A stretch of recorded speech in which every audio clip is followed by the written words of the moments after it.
So I wanted to make this video because I think a lot of people are lost when it comes to like the hierarchy of importance of factors that influence their health. People like are always asking me like, what's the best ways to get healthy? And I think most folks want to be well, they just don't know how to be well. And there's a lot of misinformation out there, probably due to a combination of poor education plus like the need to like stick out amongst the crowd.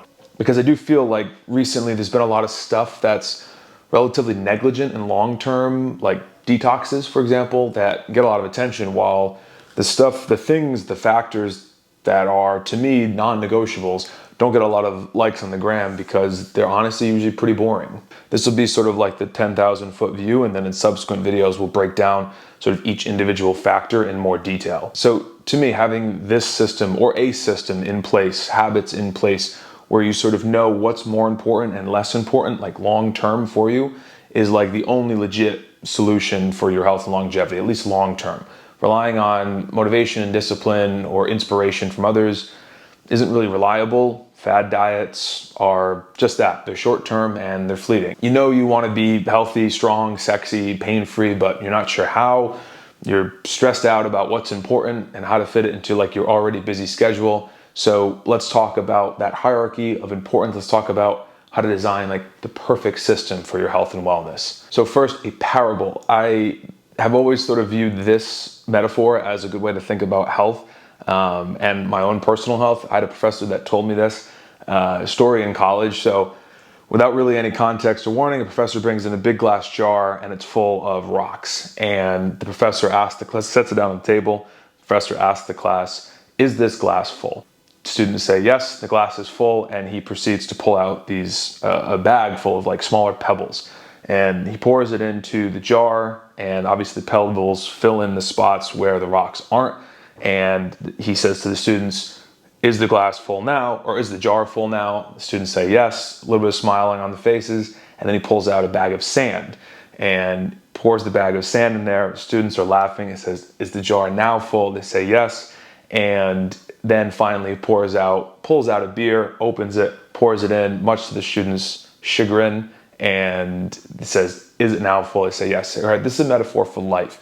You know, you have the big rocks in your life, which are your friends, your families, your loved ones, the things that are like you hold the most close to. And then the pebbles represent things that are still important to you, but maybe not absolutely vital. So things like big hobbies or good friends or good times, good vacations. And the sand is the small stuff.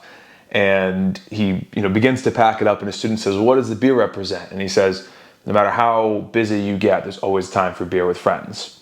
I don't know, it's sort of a beautiful example, and I want to today apply that metaphorically to a health hierarchy. Talk about the big rocks, things that are really important, things that probably get overlooked because, like we were talking about earlier, maybe they're a little boring. So how do we get that big macro view of how to fill your glass to the brim and what you should care about? Essentially, what are the big rocks and when do I get that beer? And I realize I've designed this system sort of subconsciously without really knowing it. And I've never actively said like, oh, this is a pebble and this is a rock. I've always sort of realized the importance or unimportance of certain things over time and like filed them accordingly, both anecdotally and scientifically, like realizing the effects of certain factors and giving them like an appropriate rank, so to speak, how much to stress about something or how much to value it or how much to not stress about it. To me, the big rocks are almost always non-negotiables, apart from extraordinary circumstances where I willingly sacrifice, say, sleep for a late night concert, which is always worth it. But the important part there is that it remains in my control. For me, my big rocks have always been circadian rhythm, physical activity, nutrition, and my emotional/spiritual well-being.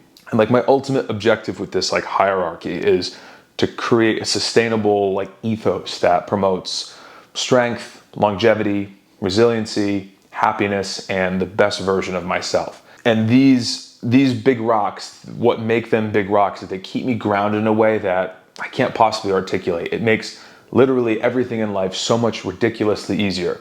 When I don't sleep well, for example, my training quality suffers, thereby affecting my mood, thereby affecting my emotional resiliency, my emotional health. And it's just this like endless cycle of interconnected, inextricable factors that influence each other both positively and negatively.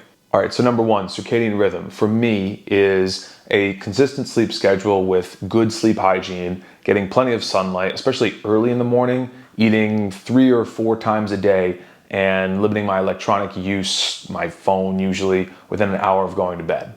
Circadian rhythm is probably the most important one. Like, it affects your life more so than the other factors.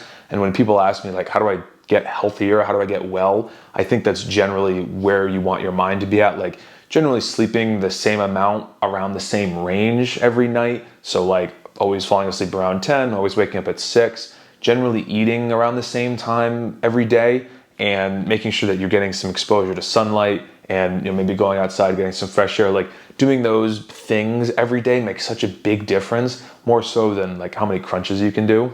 And so, speaking of crunches, number two is physical activity for me, which can be broken down into 3 categories. Daily movement, that's not exercise. The second would be weight training, where I'm in the gym focusing on muscle hypertrophy, making myself more flexible, getting freaking huge, man. And the third is cardiovascular fitness, where I play sports or some sort of aerobic work, biking, skiing, running, swimming, rowing, whatever. Something where the heart is doing most of the work as opposed to the muscles. All right, next, nutrition. I think I like to keep nutrition pretty simple in my head. My ethos is eat real food, mostly plants, most of the time. I try to eat organic and or local as often as I can. And I tend to prioritize meat and veggies every meal. Try not to eat too much of it. That gives me the emotional and caloric space to be a knucklehead and have some ice cream, when duty calls.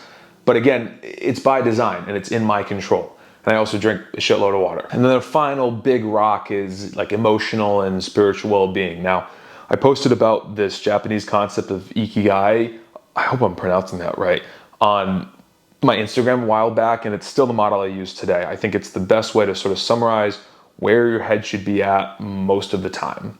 So now that we've accounted for the big rocks, what are the things that are slightly less important that are in jar? What are the pebbles and what are the sand? Well, to me, managing your stress really well would be the next thing on the list.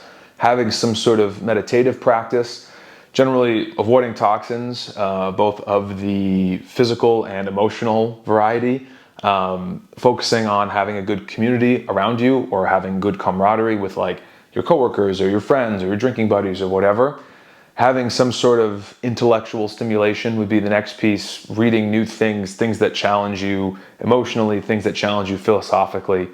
And honestly, I think the next piece that a lot of people miss is that they don't actively seek what that thing might be. That could go from a grain of sand all the way up to a pebble or maybe even a rock. What I want the biggest takeaway of this like whole series is that self-care isn't selfish. It's not selfish to learn and be passionate about your well-being. In fact, I think that these habits often make you a better and like longer living human and more able to contribute to society and your family. So that's pretty cool.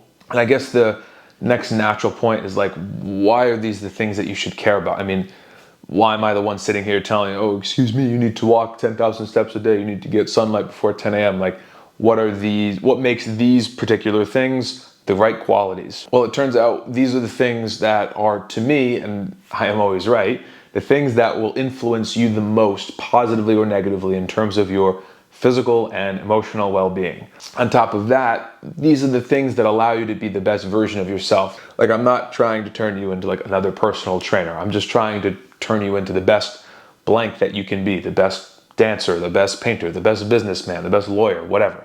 And you need these big rocks underneath you to create a solid foundation so that you can go be the best painter you can be, the best boyfriend or teacher you can be. I think people conflate caring for yourself and being a health nut, but they make a big enough difference in your everyday life that you might as well do them and see for yourself like improvements that you can have in your focus and your longevity, in like your day-to-day energy. And this might be a little forward, but when I see people that are unhappy, I see an imperfect understanding of how to care for themselves. The rocks and pebbles and sands are like all out of order.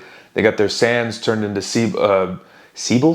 The sands turned into pebbles and rocks turned into sand. Like, yeah, like sick. If you have $1 zillion in the bank, but if you don't have like a good relationship with your spouse or you despise your job, You can have as many like zeros in the bank account as you like, but if you're missing everything else, I mean, what's the point? Like, was it worth it?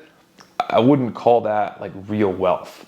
All right, the final piece, I think the last thing that can fit in the jar is beer, which is kind of a joke, but it's also kind of not, because I genuinely believe that we've lost the ability to have high quality human to human interactions. And it's something that I really care about creating and fostering good relationships.